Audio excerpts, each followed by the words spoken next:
안녕하십니까. 터놓고 말합시다의 아나운서 함윤호입니다. 내년 총선이 8개월 앞으로 다가온 가운데 전국 지역 여야의 내년 총선 행보도 빨라지고 있죠. 공천 룰 확정과 지역위원장 선정으로 본격적인 총선 준비에 돌입한 더불어민주당과 수개월째 당권 다툼을 이어오고 있는 민주평화당은 제3신당 창당을 위한 당내 대안정치 모임을 결성하면서 야권발 정계 개편을 서두르고 있는 모습입니다. 하지만 이처럼 전북이 여당인 민주평화당 내분이 점차 거세지면서 전북의 정치력도 분열되는 것 아닌지 우려의 목소리도 적지 않은데요. 오늘 터놓고 말합시다에서는 정치권의 이슈를 알아보는 월간 정치 토크 시간으로 더불어민주당의 공천 내용과 불편한 동거를 이어오고 있는 민주평화당의 내홍, 또 새로운 지도부 체제로 전환한 정의당의 총선 준비까지 짚어보겠습니다. 오늘 방송은 사전 녹음으로 진행을 하고 있습니다. 유튜브에서 KBS 전주총국이나 터놓고 말합시다를 검색하셔서 다시 보기와 많은 의견을 올려주시면 감사하겠습니다. 본격적인 토론에 들어가기 앞서 도민들은 민주평화당의 내용을 어떻게 바라보고 계시고 정치권에 바라는 점은 무엇인지 김세별 리포터의 도민 인서트로 함께 들어보시죠.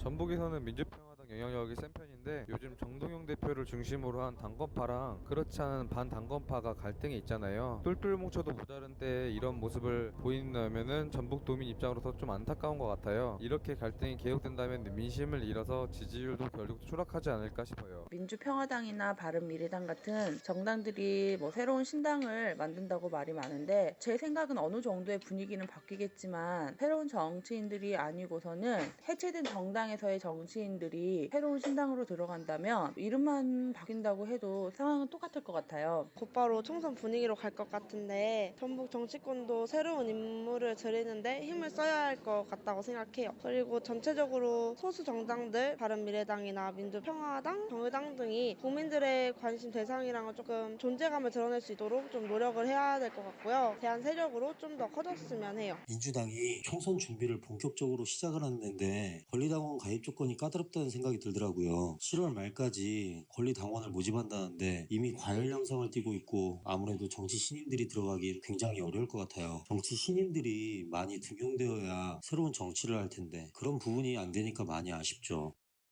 네, 도민들이 생각한 야당의 내용과 정치권에 바라는 점을 들으셨습니다. 오늘 두 분과 함께하겠습니다. 먼저 전북일보 이경재 개건 논설위원 어서 오십시오. 네, 안녕하십니까. 자, 그리고 참여자치 전북시민연대 김영규 대표님 반갑습니다. 네, 안녕하십니까. 예.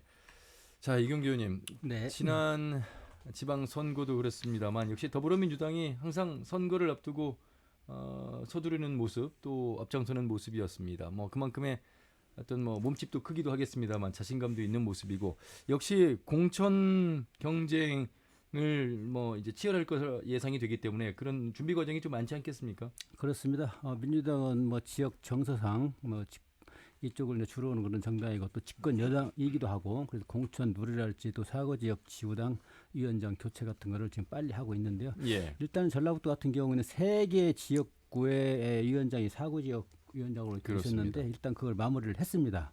익산 을 같은 경우는 한병도 전 청와대 정무수석이 내정이 확정이 됐고요. 네. 예. 정읍고창 지역위원회는 윤준병 전 서울시 행정부시장이 선출이 임명이 됐고요. 예. 또 군산 지역위원장은 신영대 전 청와대 행정관을 각각 위원장으로 선출을 했습니다. 예. 이분들은 단수로 됐을 때는 이제 후보로 나가지만은 또 다른 경쟁자가 있을 때는 경선을 통해서 후보로 내년 4월 15일 총선 후보로 결정이 되게 됩니다. 예.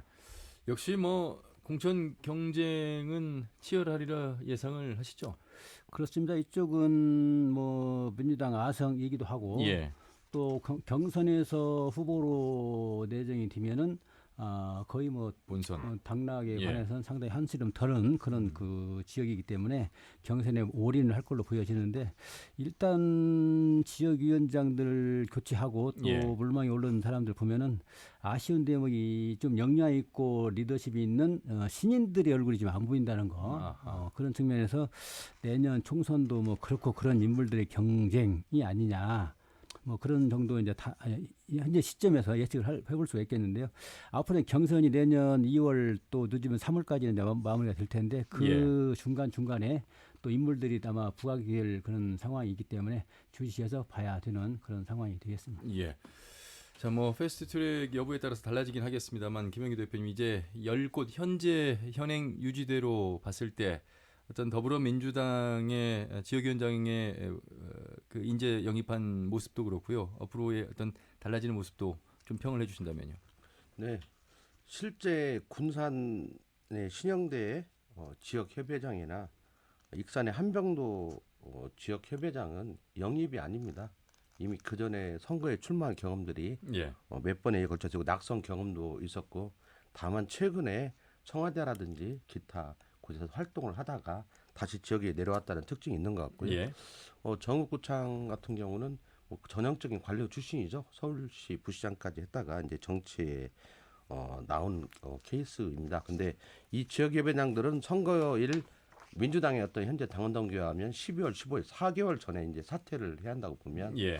앞으로 몇 개월 동안 이제 당협 협의원장을 하다가 출마 때가 되면 또 사퇴해서 또 직무대행체를 가면서 이제 경선 치료로 들어가는 시스템으로 되고 있는데요. 현재 민주당은 이번 7월 말까지 당원 모집 권리당원이죠.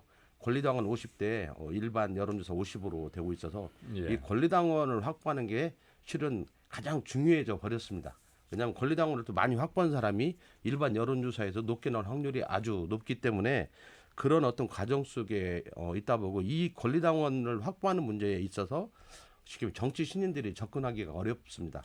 왜냐하면 유권자가 자기 자신을 지지하면서 월 1,000원씩 내는 당원까지 해주려면 이미 상당 기간 동안에 오랜 기간에 어떤 스킨십이 없었다면은 예, 예. 실제 불가능한 일이기 때문에 현실적으로 보면 정치 신이 접근하기 어렵고, 현재 우리 전라북도 진행 상황을 보더라도 실질적인 어떤 정치 신인은 전주 갑의 김금옥 전 청와대 비서관하고 이번에 온 정읍의 행정관, 그리고 의뢰 전주 의뢰 이제 변호사인데 이미 그분은 그 전부터도 어떤 출마 의혹을 가지고 활동을 했던 분들인데, 어쨌든 그런 분들이 있지만 현재 민주당은 당 구조가 지역 협의회는 철저히 시도위원 중심의 기득권을 가지고 있는 체제이기 때문에 거기에서 벗어나는 어떤 새로운 신인이 예, 예. 지역 유권자들을 만나가면서 당원을 모집이 된다는 것 자체가 불가능해서 예, 예. 현재 민주당의 지금 경선 총선 중 시스템 기득권 유지 시스템이다 저는 이렇게 보고 있고, 예. 현실적으로도 그렇게 더 나타나고 있다 이렇게 볼 수가 있습니다. 그래서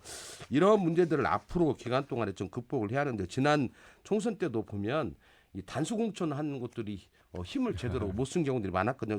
다 예, 낙선했습니다. 예, 정치 예. 신이라고 하는 사람들이 영입했지만 그게 그 정치권에서는 영입이라고 말했지만 지역사회에 얼마만큼 뿌리내리고 있었는가의 문제에 있어서 보면 그렇지 못했기 때문에 본선에서 대부분 패배하거나 경선 예. 과정에서 없어졌는데, 그래서 전체적으로 이 민주당이 앞으로의 어떤 과제 속에서는 어떤 전략 공천이라든지 여성, 청년, 뭐 기타 어떤 소외 계층을 대변하는 사람들을 당내에 수혈을 하려고 생각한다면은 어떤 전략 공천 문제라든지 아니면 새로운 어떤 그 경선과 예. 어떤 공천 방식에 있어서의 어떤 세심함들이 필요하지 않을까 이런 생각을 해보고 있습니다. 예, 전체적으로 이제 총평을 해주셔서 전체적으로 한 번 더 이경재 의원님께 여쭤보고 싶은데, 네. 이미 이제 3년 전에 국민의당이 7석을 차지하는, 그러니까 기존에 이제 민주당과 이 국민의당, 지금은 이제 민주평화당, 바른미래당이 이제 분당으로 또 갈라서긴 했습니다만, 내년 총선은 어쨌든 이제 민주평화당이 5석을 지금 확보하고 있는 다수당입니다. 그렇죠? 그렇습니다. 예, 이제 현역 때 어찌 보면 이제 도전자의 어떤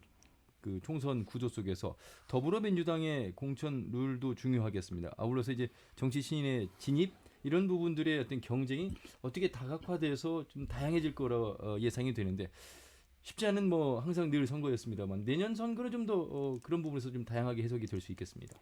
네, 정치 수요는 뭐 어차피 집권 여당 민주당이죠. 여기에 쏠릴 수밖에 없는데 예. 아까 김영기 대표도 이야기를 한 것처럼 특히 이제 능력 있고 역량 있는 또 인지도가 좀 있는 이런 사람들이 과감하게 도전할 수 있는 어떤 틀을 만들어 그렇죠. 줘야 되는데, 이해찬 대표가 지난번에 발표한 걸 보면은 상당히 미흡한 부분이 많이 있어요. 왜냐하면은 공천들을 발표하긴 했지만 권리당원 선거인단을 구성하는 데 있어서 권리당원 비율 50%, 예. 국민 선거인단 50%를 반영을 하기로 지금 확정을 그렇죠. 지었단 말이죠. 이 비율은 이전 총선에서는 100% 국민 선거인단을 통해서 했단 말이죠. 근데 이거는 권리당원 비율을 50%까지 높여놨기 때문에 현역한테 절대 유리한, 예. 또는 현역이 아니다 하더라도 지역구 위원장직을 가진 사람한테 굉장히 유리한 틀이란 말이죠. 예. 이 틀의 벽을 뛰어넘어서 정치 시인들이 그나마 자기 알릴 기회도 없는 이런 상황에서 도전할 수 있는 어떤 장치가 되느냐 이런 측면에서 좀 상당히 아무리 정치 신인 여성 약자를 비중을 둔다 하더라도 역시 정치 신인한테는 큰 벽임에 틀림이 없다. 그래서 제가 볼 때는 정치 신인들의 또 역량이 있는 이런 유능한 사람들을 뭐 영입하기 이전에 도전 어떤 의식을 심어주기 위해서는 권리당원 비율을 상당히 낮췄어야 돼요, 사실은. 50대 50이라고 하는 거는 엄청난 큰 장벽이라고 봐요. 적어도 권리당원 비율을 20 내지 한 30% 정도까지 낮추는. 그래서 모든 인재들 다 50 우리 당에 해서 공정의 틀을 게임할 수 있는 그런 게임의 룰을 지어주는 그런 것이 필요한데 그런 것들이 미흡한 부분이 있고요. 일단 이제 민주당의 쏠림 현상이 있는데 이걸 한번 보면은 일단 현역 의원들은 좀 낮추고 시인들의 벽을 좀 허문다는 어떤 그런 취지는 밝혔지만 그래도 아까 말씀드린 것처럼 그런 큰 한계 속에서 보면은 역시 정치 신인에 대한 가산점을 주어가지고 예컨대 여성 장애인 또 신인 이런 사람한테는 25%까지 지금 가산점이 주어지거든요. 근데 이제 이것도 상당히 표로 환산할 때는 엄청난 표를 긁어 모아야 하는 이 비율이에요. 그러니까 우리가 볼 때는 25% 하면 큰 비율이구나 하는데 사실은 그 한계가 있는 비율이고요. 또 이제 현역 의원 같은 경우는 뭐 하위 평가를 하는데 하위 20% 안에 들었을 경우에는 옛날에 10% 감점을 줬단 말이죠. 근데 이거는 비율을 좀 높여가지고 20% 감점을 강화를 했습니다. 또 이제 선출직 공직자의 경우도 중도 사퇴해서 나갈 수밖에 없는데 이럴 때 감산 비율도 과거 10% 있던 거를 25% 높였고요. 자치단체장의 경우가 해당이 되겠네요. 이런 거는 이제 국회의원들이 견제 대상인 자치단체장들 당신들 불이익받고 나올래? 나오지 말아라 이런 메시지가 있는 겁니다. 또 당원 자격증지 같은 그런 불이익을 받은 경우도 과거에 20%였었는데 이건 이제 15%를 좀 줄였습니다. 이런 룰을 이제 발표를 했는데 종합적으로 말씀드리면은 그럼에도 불구하고 유능하고 역량 있는 정치인들이 과감히 도전할 만한 어떤 틀이냐 할 때는 상당히 미흡하다 이렇게 평가를 할 수 있겠습니다. 그 미흡함의 이제 현실을 두고요. 김영기 대표님 아직 8개월이 남았습니다만 민주평화당이 어쨌든 현역이 5석을 유지하고 있지 않습니까? 어쨌든 민주당의 어느 누가 단수공천이든 경선을 통해서 올라오든 현역과의 어떤 경쟁 구도 뭐 이 다른 당들도 있겠습니다. 뭐 바미당도 있고 무소속도 한석이 있습니다만 그런 구조 속에서 좀 뭐 때이른 평이라고 할 수 있겠습니다만 그래도 경쟁 구도를 좀 예상을 하신다면 그렇기 때문에 더 민주당에서 지금의 50대 50의 권리당원 비율 대 국민선거인단 50이 더 열었어야 되는 것인지. 그러니까 실제 현재 국면을 보면 현재는 뭐 문재인 정부가 오늘 아침을 보면 일본과의 어떤 문제도 있고 그래가지고 지지율이 또 상승하고 있어 54%까지 그냥 특정 여론조사죠. 민주당 지지율도 40%를 넘어서도 이렇게 거의 50% 육박하고 있는데 지금 그것은 현재의 국면이라고 봅니다. 전체적인 우리 대한민국 사회 속에서 현재의 국면이고 실제 총선은 또 다르다. 총선은 지역별로 이루어지고 물론 전국적인 구도 속에서 총선이 이루어지는 건 분명하지만 또 지역별로 어떤 차별성이 존재하는 거고 영호남의 어떤 차별성도 있는 거고 충청도 차별성 수도권의 차별성이 존재하고 있다. 이렇게 본다면 실제적으로 현재의 어떤 그 정당 지지율하고 내년도에 각각의 후보들을 내세운 조건 속에서의 후보들에 대한 지지율은 갖출 수가 저는 없다. 이렇게 보고 있습니다.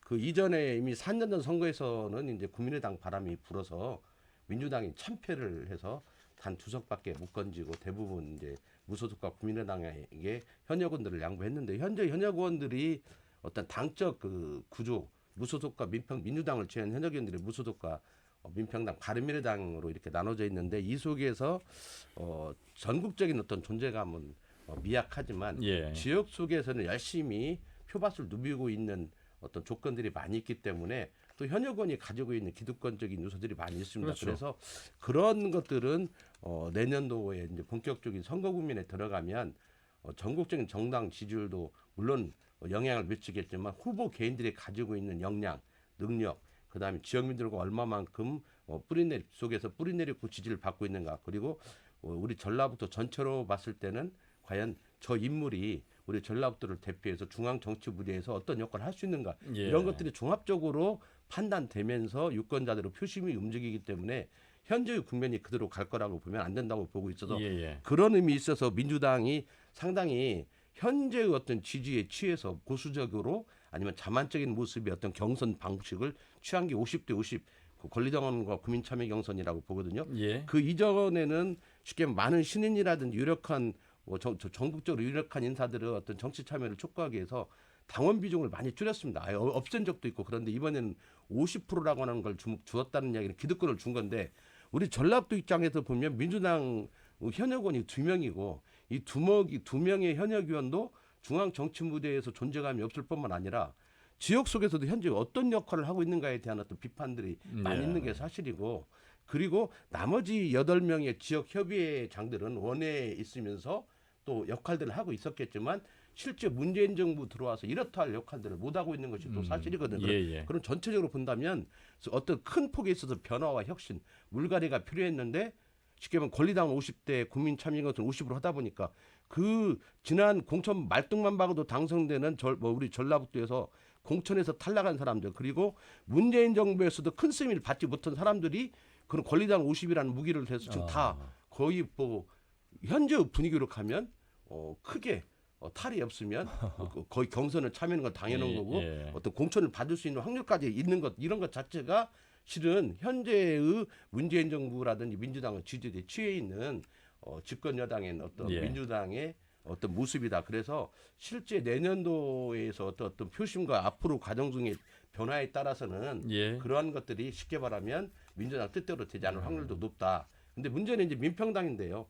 현재 민평당은 전국적 지지율은 뭐 한 자릿수에서도 반절도 안 되는 항상 2%에서 5% 지지율을 가지고 있는데 현재 또 좀 내홍에 시달리고 있습니다. 제3지대 창당 문제라든가 하고 당권파의 정동영 의원을 중심으로 하는 현재 민평당을 중심으로 해서 강화해서 연말이나 이후에 어떤 정계 개편의 흐름을 보면서 미래를 개척해가는 그룹하고 당장부터 지금 의견들을 모아나가서 뭐 거론되고 있더라고요. 보니까 뭐 정치권의 설이지만 유력한 대선 후보, 뭐 옛날 지금 뭐 방송사 뭐 회장인가 이런 사람들을 앞장 세워가지고 새롭게 이렇게 추구해 나가는 제3지대 정당 이것이 분열돼 있어도 이런 분열의 모습이 내년에 또 우리 전라북도 선거에 어떻게 투영될 것인가. 그래서 현재의 현역 의원들이 현재 소속된 정당으로 나올 것인지 아니면 탈당해서 무소로 나올 수 있고 변화된 정당으로 나올 수 있고 이런 지금 현재 상당히 많은 변화무쌍한 모습들이 예측되고 있습니다.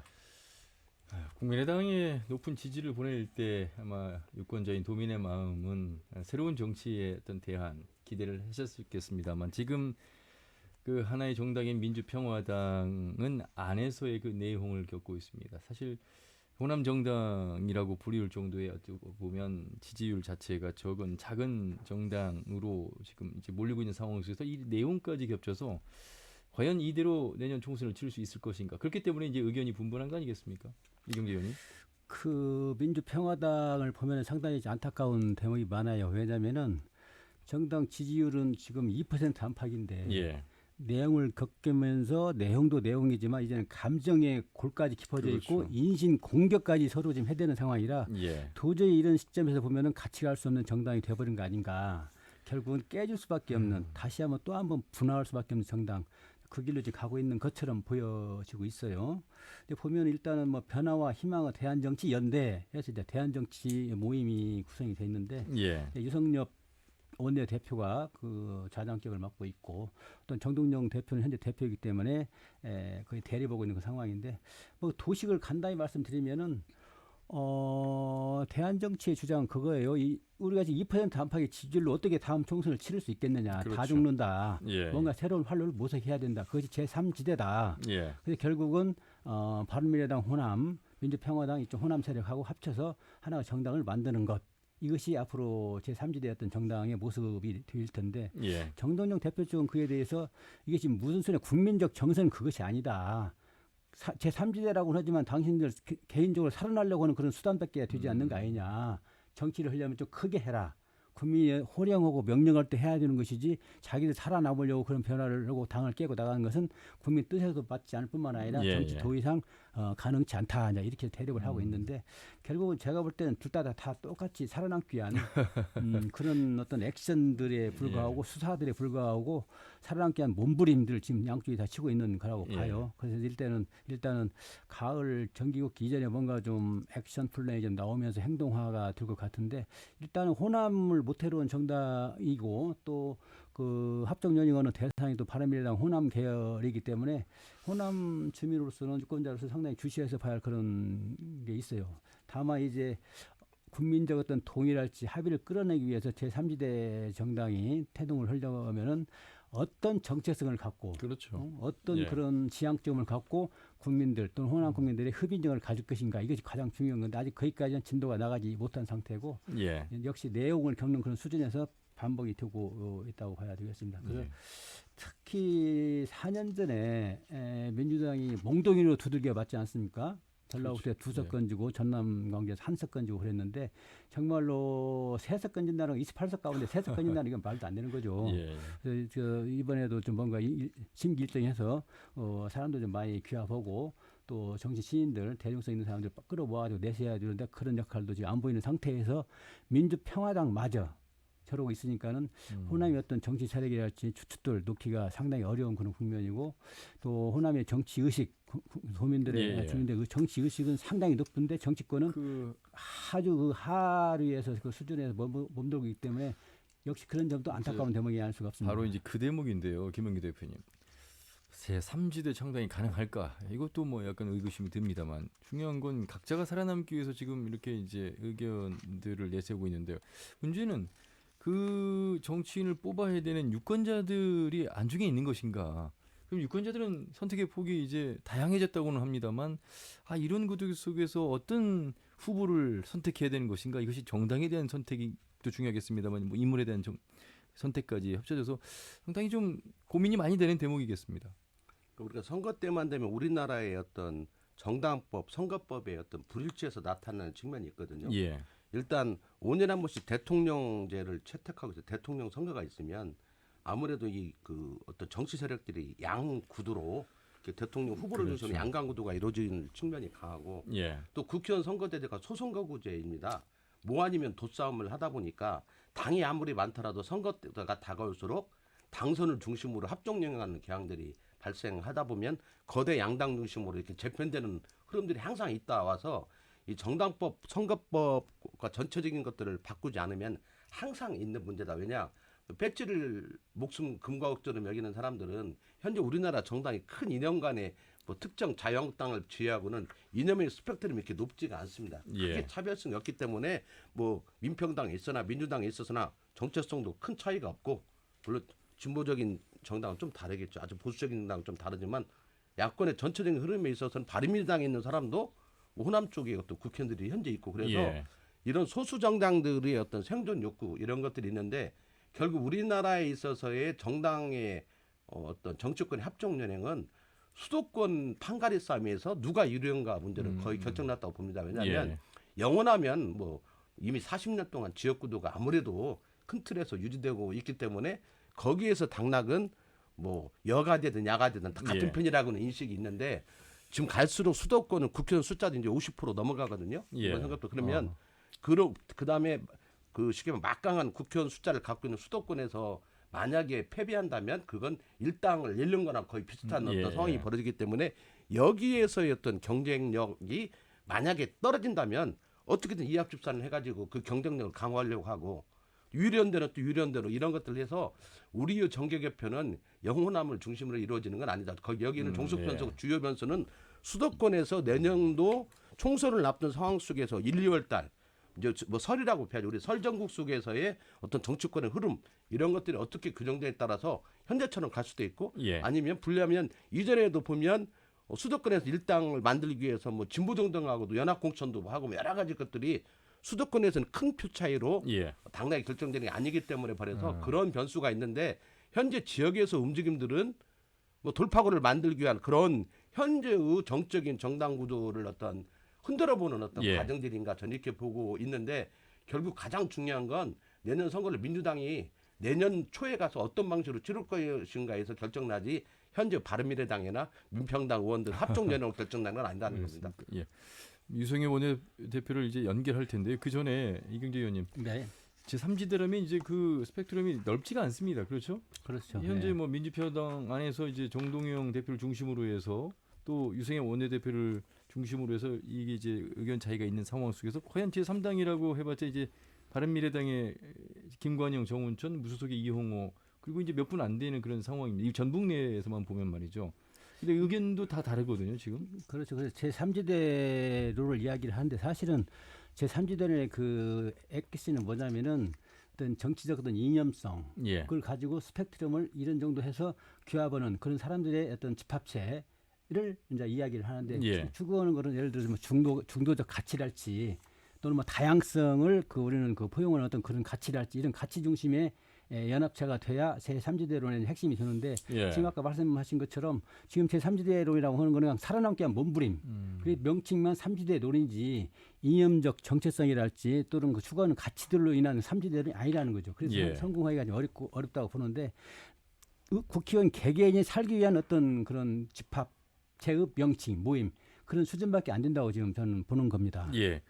자, 정치적 명분, 도의 또는 뭐 정체성, 지향점 이런 것들이 뭔가 좀 디테일하게 갈고 닦아져 가지고 국민들한테 제시하면서 예. 어떤 흡입력을 가져야 되는데 그렇지 못한 상황이다 이렇게 봐야 되겠습니다. 예. 그럼 바로 민주평화당 유승엽 원내대표를 연결하도록 하겠습니다.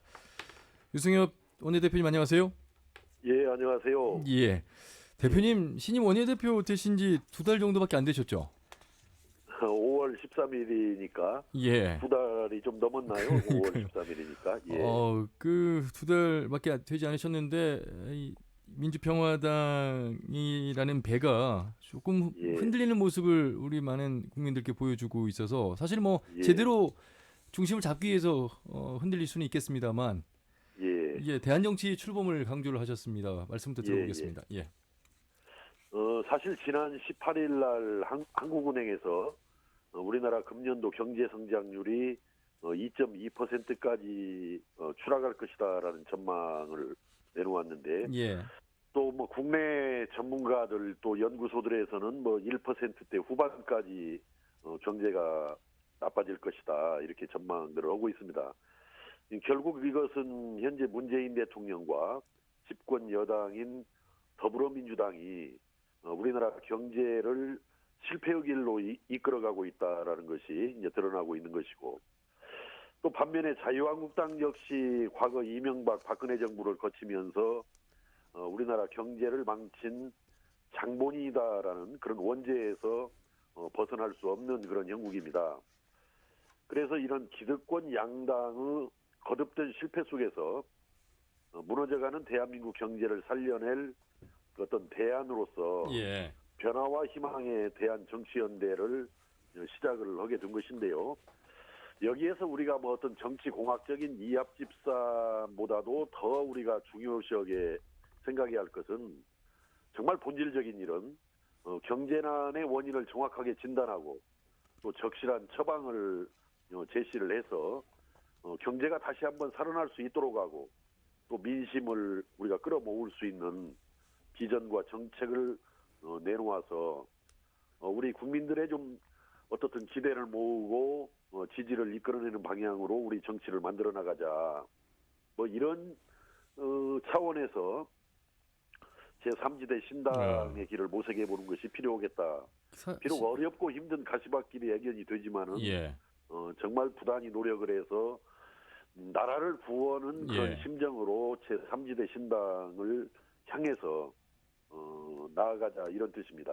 사실 뭐 지난 일입니다만 말씀하신 경제와 정치가 두 정당으로부터 잘못된 부분에 대해서 큰 틀에서의 제3지대를 말씀하셨습니다만 예. 그 3년 전에 국민의당에 대한 지지를 보내줬을 때 어찌 보면 이러한 부분들에 대한 정당으로서의 가능성을 보여주기 위해서 지지한 거 아니었겠습니까?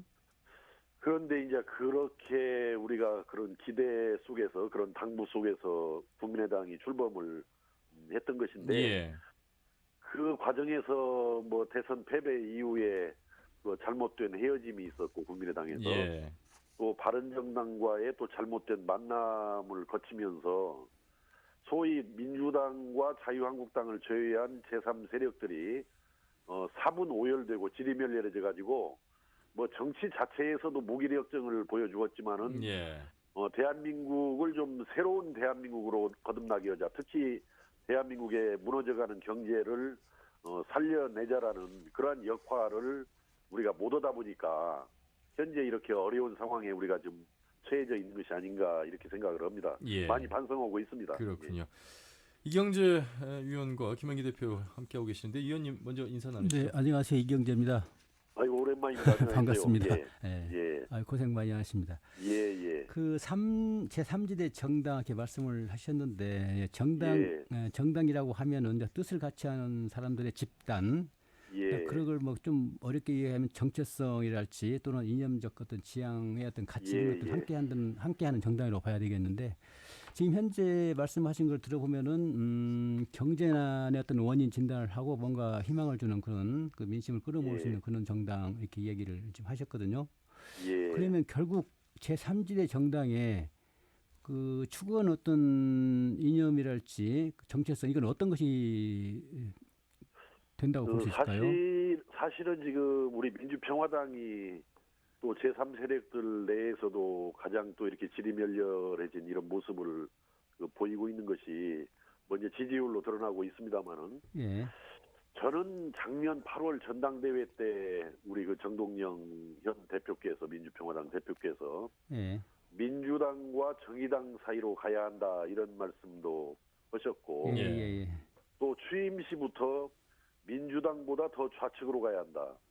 정의당보다도 더 정의롭게 가겠다라는 이런 말씀을 하셨는데 이것은 저는 제대로 가는 길이 아니라고 생각을 하고 저를 포함해서 우리 당내에서 많은 의원들께서 그 우려를 표했음에도 불구하고 결국 당대표께서는 그러한 어떤 방향으로 노선으로 이걸 끌고 가고자 하다 보니까 우리 민주평화당 내부조차가 제대로 이렇게 묶이지가 않는 원심력이 작용하는 이런 상태에 놓이게 된 것이 아닌가 해서 어떻든 제3지대 신당은 저는 좌클릭해서는 안 된다고 생각합니다. 예. 25일 날 그 정동영 대표 등 그 하이도에 방문한 분들이 이제 하이도 선언을 했는데 그 하이도 선언 내용 중에 보면은 정의당과 경쟁을 해서 진보 개혁을 이루어내겠다라고 하는데 저는 이건 맞는 방향이 아니라고 생각해요. 우리 제3세력들이 가야 할 길은 지금 저 진보당이라고 자처하는 민주당의 실패를 제대로 직시하면서 민생 실용 개혁에 굳이 뭐 저는 뭐 보수냐 진보냐라는 표현을 쓰고 싶지는 않습니다만은 그 어떻든 중도 개혁 정당으로 나가야 되지 않느냐. 그래서 현재보다 좌클릭하기보다는 우클릭을 해서 진심으로 민생을 챙기고 또 실용적인 그런 개혁의 길을 모색하는 그런 어떤 제3지대 신당으로 거듭나야만이 내년 총선에서도 충분히 가능성이 있다, 희망이 있다 이렇게 생각합니다. 예, 말씀 잘 들었습니다. 근데 말씀을 듣고 보니까는 우클릭 그리고 또 중도적인 어떤 정당 그걸 이제 포용성을 좀 넓히는 어떤 그런 쪽에 이제 행보를 말씀하신 것 같은데 그런 거라고 한다면 지난번 그 안철수 대표가 국민의당 분화할 때 바른미래당을 만들면서 그 추구했던 가치들이 내세웠던 가치들이란 말이죠, 그 얘기가. 근데 그것은 지금 실패한 걸로 뭐 선명성이랄지 또는 합리적 보수 이런 뭐 이념적 어떤 다툼 갈등만 양산시켜놓고는 결국은 실패한 걸로 지금 보이는데 그런 가치를 다시 또 내거는 게 맞을런지 모르겠네요. 아니 저는 그 가치가 실패한 건 아니라고 생각합니다. 그 가치를 내걸고 길을 내걸었지만은 진지하게 어떤 그런 목표와 길을 의식하면서 진지하게 정치를 한 것이 아니라 그건 그냥 그 입으로 내걸면서 오히려 정치 노름하다가 결국은 실패해서 내걸었던 그런 가치와 그런 노선에 충실하지 못하고 뜻을 이루지 못한 것이지 내세웠던 가치와 노선이 실패한 내용이다 이렇게 보지는 않습니다. 지향하는 가치는 옳지만 그걸 추구하는 그 절태랄지 방법이랄지 이런 측면에서 허술한 내용이 많았다 이렇게 요약을 할 수가 있겠네요. 거기에서 실패를 한 거죠. 사실은 알겠습니다. 말로만 내세웠지 그 내세운 부분에 대해서 진지하고 치열하게 노력을 하지를 못했어요. 사실. 한 가지 더 여쭤도 될까요? 좀 중요한 거는 앞으로 그 뜻을 같이 할 어떤 의원이랄지 또 정치인이랄지 이런 분들인데 좀 모습을 드러내는 어떤 구체적인 좀 뭐 있습니까? 현재로서는 우리가 추구하는 것은 뭐냐면은 지금 민주평화당을 뭐 분열하자라든지 뭐 여기에서 뭐 탈당해서 그냥 막 그 급하게 가자라는 의미가 아니라 예. 다 함께 가되 지금 현재 당대표든 중진 의원들, 저를 뭐 포함해서 중진 의원들이든 심지어 초선 의원들까지도 다 내려놓고 미랄이 돼서 나가자. 그래서 저는 지금 현재 우리 그 대한정치연대에서도 아직 그 대표가 정해져 있지 않습니다. 예, 예. 제가 뭐 대표라고 부르는 것은 거기를 운영해 나가는 TF팀의 대표를 제가 지금 맡고 있는 것이지, 예. 대한정치연대의 대표도 저는 외부에서 모셔서 그분들이 얼굴이 돼야 된다. 또 그분들이 당을 이끌어 가줘야 된다라는 이런 입장을 가지고 있어서 아마 앞으로 이제 우리 이런 지향이나 움직임을 보고 외부에서도 이제 관심을 가져주시고 합류해 줄 분들도 있다고 생각하고, 또 정치권 내에서도 뭐 우리 당뿐만 아니라 지금 민주평화당도 10명이 이렇게 지금 구성해서 출발을 하고 있습니다만은, 민주평화당에서도 가급적이면은 다 함께 생각을 정리해서 함께 해주기를 저는 바라는 것이고, 예.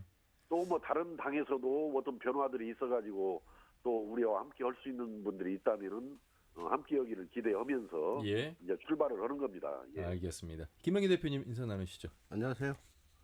예, 안녕하세요. 시간이 별로 없는 것 같아서요. 현재 민평당의 모습이나 바른미래당의 모습을 보면 예, 뭐 손학규, 정동영, 올드보이들의 어떤 귀환과 그다음에 양쪽에 또 행동대장들 이런 뭐 그런 모습을 저는 보고 있어 좀 이렇게 쳐다보면서 좀 짜증이 나거든요.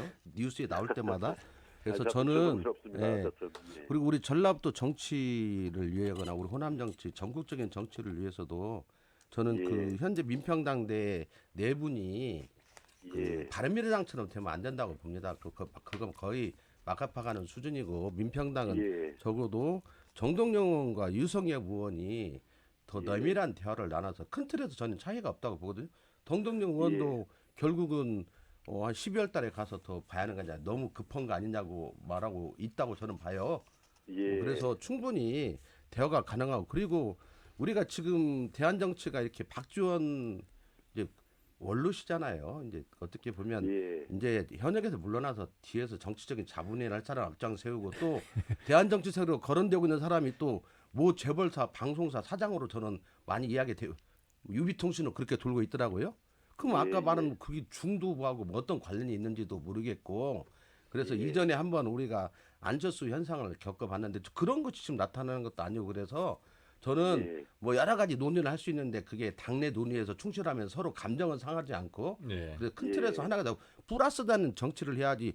이렇게 원내 교섭단체도 구성받은 그 정당이 반성하지 않고 자기들끼리 또 패거리 싸움 해가지고 또 찢어지고 하고 4분열을 되는 건 국회의원으로 예. 찍어준 전라북도 도민들에 대한 배신행위라고 저는 봐요. 그래서 어떤 형태로든 내년도 총선을 위해서 예. 전라북도를 위해서도 정정영과 단결해야 한다, 그 말을 하고 싶습니다. 예.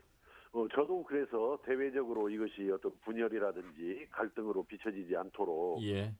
최선의 노력을 해야 된다 이렇게 생각을 하고 있고, 어떻든 뭐 바른미래당 사퇴나 전개 과정을 저는 유익 있게 이렇게 생각을 합니다. 그래서 그것을 되풀이하는 일이 있어서는 안 되고, 또 설사 지금 우리가 뭐 좀 분열하는 것처럼 혹시라도 이렇게 보인다 하더라도 이것은 이보 전진을 위한 일보 후퇴의 길이지 계속해서 분열의 길을 가겠다라는 것은 결코 아니다 이렇게 말씀을 드리면서, 하여튼 그 주신 말씀 중에 그 좋은 내용들은 잘 염두에 두어서 우리 도민들께 큰 걱정이 되지 않도록 예. 최선의 노력을 다하겠습니다. 네, 말씀 잘 들었습니다. 고맙습니다. 예. 네, 민주평화당의 유성엽 원내대표 만나봤고요. 이번에는 정의당 신임 사무총장이 된 권태용 전 도당위원장을 만나겠습니다. 권 사무총장님 안녕하세요. 네, 안녕하세요. 예, 네네. 사무총장으로 다시 복귀를 하셨습니다. 이게 몇 번째 사무총장을 하시는지 모르겠습니다만 큰 내년 역할을 지금 이제 맡으신 것 같습니다. 네, 뭐 사무총장 5번째입니다. 네. 정의당의 사무총장으로서 도민들께 먼저 좀 소감과 인사를 해주시죠. 내년 이제 총선을 앞두고 이제 정의당에 대한 저희 도민들의 기대가 있으신 걸 잘 압니다. 그래서 이번에 사무총장을 맡아서 오히려 큰 책임감을 느끼고 여튼 최선을 다해서 정의당에 대한 기대에 부응하도록 저희가 잘 준비하는 게 중요하다 이렇게 생각하고 있습니다. 예. 익산 지역위원장도 겸임을 하시면서 출퇴근을 하시고 계세요? 네, 제가 지금 지난주 월요일부터 익산 지역위원장도 맡고 중앙당 지금 사무총장도 맡고 있어서요. 예. 새벽에 기차를 타고 올라가서 업무를 보고 오후에 익산으로 내려옵니다. 예. 그래서 매일 계속 하고 있는데, 예, 어쨌든 두 가지 일 쉽지 않지만 최선을 예. 다해서 해보려고 합니다. 심상정 대표하고의 호흡을 하고 계시는데 아마 내년 네. 총선에 대한 긴밀한 협의들을 많이 하고 계실 것 같습니다. 그렇습니다. 예, 네. 큰 틀을 좀 말씀해 주신다면요. 예, 일단 내년 총선의 성격 자체가 예년의 총선에 비하면 촛불혁명 이후의 첫 총선이다. 예. 그래서 어떻게 보면 그동안 쌓였던 어떤 이런 정치에 대한 불신, 또 숙제, 적폐, 그다음에 구조 이런 것들을 혁신하는 첫 번째 선거가 돼야 된다라는 어떤 것이 시대 정신이라고 알고 있습니다. 그래서 제가 사무총장으로서 현재 그 정의당의 어떤 중앙당을 이제 총선 체제로 지금 바꾸고 있고요. 예. 이번 주말에는 전국의 그 지역위원장 170명이 모여서 총선 승리를 위한 워크숍과 결의를 하는 자리로 첫 사업을 시작하고 있습니다. 예. 반드시 정의당이 자유한국당을 완전히 대체하는 제1야당으로 도약하기 위한 어떤 이런 계획 꼭 성공시키겠다 이런 말씀을 드립니다. 예. 김영희 대표님 인사 나누시고요. 네.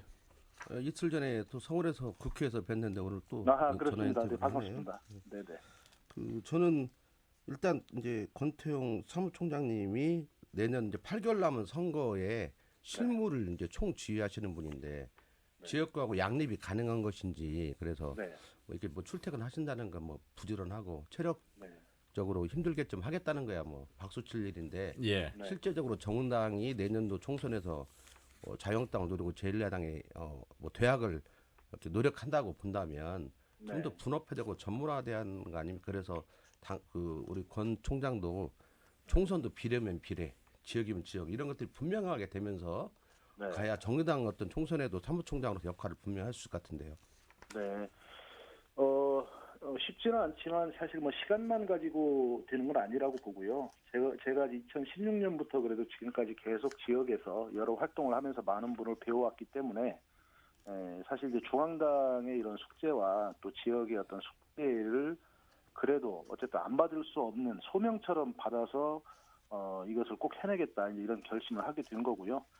향후에 해왔던 것처럼 어떻게 보면 지역 활동에 조금 더 전념하기 위해서 중앙당 시스템을 제대로 좀 준비를 하고 실무가 아니라 중앙당이 방향과 속도를 정확하게 할 수 있는 그런 역할을 제가 해야 된다고 생각을 하기 때문에요. 예. 병행 가능하다고 생각을 합니다. 저 한 가지만 더 예, 질문 예. 될까요? 지금 현재 문재인 정부 들어와서 정의당의 저는 모습이 없어졌다 저는 이런 생각을 하거든요. 네. 그러니까 뭐 민주당의 어떤 정책에 대한 지지도 하고 어떤 거 비판을 하고 그러는데 정의당의 색깔이 네. 없어졌다. 그래서 이 촛불혁명을 이야기하신 정의당의 색깔을 분명하게 제시하지 못한다면 네. 큰 틀에서 보면 어떤 여야대의 어떤 구도 속에서 정의당의 위치가 자칫하면 왜소화될 수도 있는 거 아닌가 이런 생각을 해보는데요. 네. 정치가 이제 정당 정치 중심으로 바뀌어야 되는데요. 지금까지 이제 선거제도 개편이 정당 정치 또 정치 개혁의 시작이다 이렇게 저희가 봤고요. 그래도 선거제도 개혁의 물꼬를 여기까지 터온 게 정의당이라고 생각합니다. 그리고 워낙 오래된 이 보수 어떻게 보면 수구 집권 세력의 적폐 때문에 정상 정치로 이렇게 바꿔가는 과정에서 협력할 건 협력하고 견제할 건 견제해 나가고 있습니다만은 내년 총선의 지금 핵심 의제가 지금 경제 문제 아니겠습니까? 저희가 이번에 심상정 대표께서 경제정당으로서 이런 비전과 정책을 제시하겠다 이렇게 말씀을 드렸고요. 이후에 굉장히 민주당이 어려운 숙제 앞에 놓여질 거라고 생각합니다. 정의당이 경제 민생개혁, 실제 그게 이루어질 수 있도록 최선을 다해가는 그런 모습으로 뭐가 다른지 보여드리겠습니다. 예. 이경재 의원님. 네, 안녕하세요. 이경재입니다. 네, 안녕하세요. 네, 선생님 반갑습니다. 저는 뭐 그와 그에 덧붙여서 하나 주문을 좀 드리고 싶은데요. 네네. 집권 여당이면은 개혁 과제들을 주동시키는 그런 큰 정당이고 그렇게 해야 되는데 그런 기능을 좀 못하는 것 같아요. 그렇지만 컸지. 그래서 정의당은 전라북도 같은 경우는 제2 정당이고 또 정당 네네. 지지율이 가장 높잖아요. 그래서 네네. 집권 여당이 과연 해야 되는 그런 어떤 의무처럼 정치 개혁 과제를 정의당이 좀 슬로건화시키고 국민들한테 선보이면서 지지를 얻는 그런 모습을 보여줬으면 좋겠어요. 예컨대 국회의원들 주민 소환제랄지 또는 뭐 문호등 무임금제 어떤 실행이랄지 또 국민 눈높이 어떤 그런 여러 가지 그 개혁 과제를 추동시키지 못하는 면들이 너무나 많이 있거든요. 그렇습니다. 그런 것들을 모아가지고 정의당이 적어도 뭐 10대 리스트 해서 목록을 작성해가지고 국민들한테 제시하고 우리는 꼭 이렇게 하겠다. 그래서 우리 정당을 좀 찍어달라. 또 우리 후보를 선출시켜달라. 이런 어떤 그런 기능도 당연히 해야 되지만 그것이 아마 다른 정당을 추동시키는 끌어들이는 어떤 그런 기능을 할 걸로 저는 보거든요. 그런 사무총장한테 선거를 주문 어떤 자리이기 때문에 그런 욕심에서 말씀을 드렸는데 어떤 계획이 좀 있습니까? 예, 아주 좋은 말씀을 해주셨고요. 예. 정치 개혁은 이제 다른 어떤 경제 개혁이나 모든 것에 앞서서 반드시 이루어져야 된다 이렇게 생각을 하고요. 최근에 저희가 이제 살찐 고양이법이라는 것들을 발의해놓고 지금 조례도 이미 만들어가고 있습니다.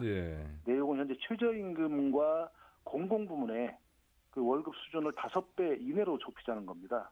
국회의원 같은 경우에도 국회의원이 가진 특권을 줄이자는 게 이제 국민의 목소리인데 일하는 국회, 일하는 정치권, 또 특권 청산 이런 부분이 굉장히 큰 요구라는 거 알고 있고요.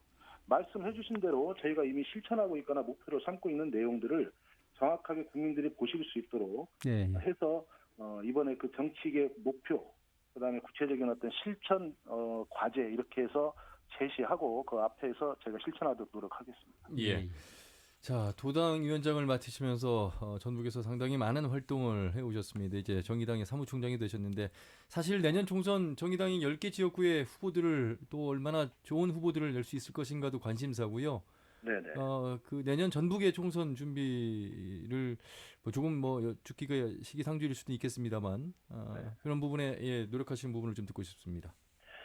네, 우리 신임 염경석 그 도당 위원장님께서 비례 정당 득표율 20%, 그다음에 반드시 지역구 한 곳을 당선시키겠다 이렇게 말씀하셨잖아요. 예. 지역구 한 곳 당선은 아마 저를 염두에 두고 말씀하신 것 같고요.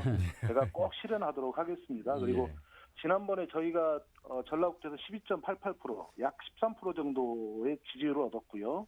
전주에서는 17.3%를 얻었습니다. 그래서 20%의 당 지지율이라는 게 실현 가능한 목표다. 다만 정의당이 대한정당으로서 제1야당으로서 민주당과 경쟁하면서 전라북도의 정치를 혁신할 수 있을 것인지 그런 질문을 하고 계시다고 생각합니다. 그런 데 대해서 충분히 준비하고 도민들께서 믿고 지지해 주실 수 있도록 잘 준비하겠습니다. 저희 당의 후보들에 대해서도 당을 하시는 만큼 깊은 좀 관심과 지지를 부탁드립니다. 예, 또 아까 바른미래당하고도 그런 이야기 했는데 우리 연부장님도 진짜 참 어렵겠어요. 구원투수로 너무 많이 나와서 좀 변화가 필요하지 않나요? 그리고 연부장님 개인한테도 위원장님 개인한테도 참 어려운 일이고 또 정의당도 뭔가 어떤 변화의 모습들을 보여지 않았었나 싶은데요. 네, 그래서 앞으로 이제 중앙당의 굉장히 중요한 과제 중에 하나가 청년 정의당을 만들어가는 목표입니다. 거기에 굉장히 집중을 할 거고요. 사실 이 청년들이 정치에 참여할 만한 생태계가 너무나 열악합니다. 그래서 저희 당에서 청년들이 정말 전업적으로 이 사회 개혁 또 정치 개혁을 위해서 또 청년들의 어떤 삶의 개선을 위해서 정치할 수 있도록 그런 생태계를 꼭 잘 만들어내겠습니다. 예, 사무총장으로서의 역할 또 익산의 지역위원장 역할 잘 해주시길 바라겠습니다. 고맙습니다. 네네. 감사합니다. 네, 정의당 중앙의 권태용 사무총장과 말씀 나눠봤습니다.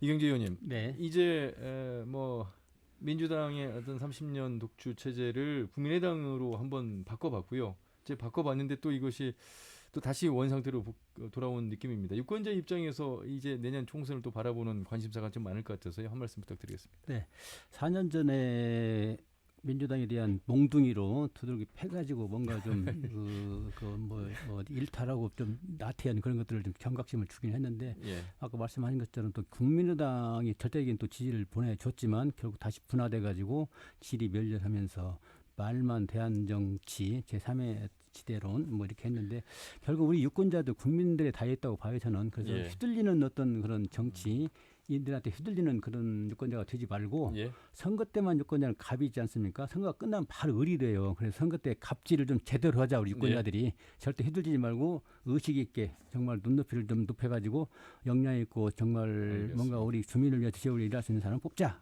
그런 얘기를 예. 하고 싶습니다. 김영기 대표님. 네. 전라북도는 이미 강원도보다도 뒤처져 버렸습니다. 그 경제나 인구 모든 면에서 그리고 앞으로 미래의 지향적인 걸 보더라도 거의 이제 최고의 대한민국 낙후 지역이 됐는데요. 이런 걸 벗어나려면 유권자가 두는 무릎을 떼야 한다고 봅니다. 그래서 현재의 이합집산의 여러 정당보다는 진짜 저 입후보자, 저 후보가 진정으로 우리 전라북도를 대변해서 중앙정치 문제라든지 아니면 국회에서 우리 진짜 전라북도 도민을 대변하는 것인지 예. 아니면 당선되면 바로 잊어버리고 자기 영달을 추구하는 것인지를 알겠습니다. 명확히 판단하면서 쉽게 말하면 앞으로의 정치 진행 과정을 지켜보면서 예. 표심을 정해야 할 것 같습니다. 알겠습니다. 이경재 의원, 김영기 대표 함께했습니다. 고맙습니다. 네, 감사합니다. 네, 다음 주 월요일 5시 5분에 인사드리죠. 함윤희였습니다. 고맙습니다.